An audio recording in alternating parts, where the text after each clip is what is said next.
ជំរាបសួរបងប្អូនឥឡូវនេះចូលមកកាន់វីដេអូខ្ញុំទៀតហើយហើយថ្ងៃនេះវីដេអូខ្ញុំចង់បង្ហាញពីការ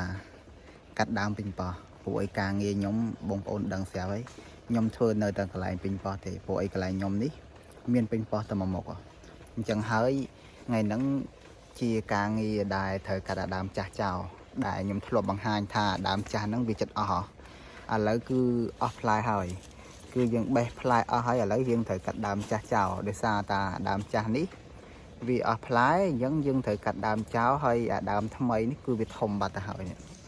អាដើមថ្មីដែលខ្ញុំប្រាប់ថ្ងៃមុនដែលថាចាប់តាគៀបឡើងថ្ងៃមុនឥឡូវវាបានមួយខែថ្ងៃនេះវាបានមួយខែប្រហែលថ្ងៃមួយខែមួយអាទិត្យទេប៉ុន្តែគឺវាធំមែនទែនល្អដោយសារតាខែនេះខែត្រជាក់អញ្ចឹងហើយពេញប៉ោះវាល្អមែនទែនដើមឆ្លោះធំដាំបានតែមួយខែមួយអាទិត្យទេនេះអញ្ចឹងវាល្អមែនទែនមានផ្កាមានក្តាប់ហើយឥឡូវនេះយើងត្រូវកាត់អាដើមចាស់ចោលហើយ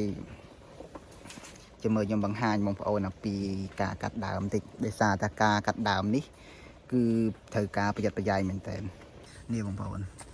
ការកាត់ដើមមកចាស់យើងត្រូវប្រើកត្រៃអាធំនេះណាបើយើងអត់ប្រើហ្នឹងទេកាត់ការទេពួកឲ្យដើមពេញប៉ោះនៅពេលដែលយើង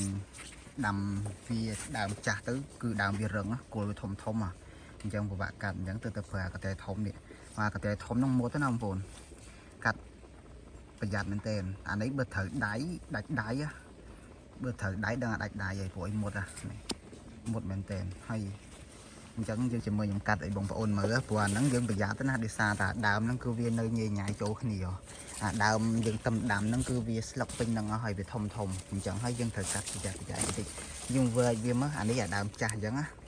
យើងមើលនេះដោយសារតែគល់វានៅចិត្តគ្នាអញ្ចឹងអានេះអាគល់ថ្មីអានេះអាគល់ចាស់អញ្ចឹងយើងកាត់គឺកាត់ឲ្យដល់ហ្មងណានេះកាត់ដល់និយាយឲ្យស្មើដីអញ្ចឹងបងប្អូនកាត់អញ្ចឹងមកហើយយើងកាត់វាចេះទៀតកាត់អញ្ចឹងណាដើមហ្នឹងគេត្រូវកាត់បែបហ្នឹងកាត់ហើយពេញប៉ោះកន្លែងខ្ញុំគឺកាត់ហើយគេអត់ជួនចេញទេអាដើមហ្នឹងណាគឺគេកាត់ហើយគេកាត់អាដើមហ្នឹងកង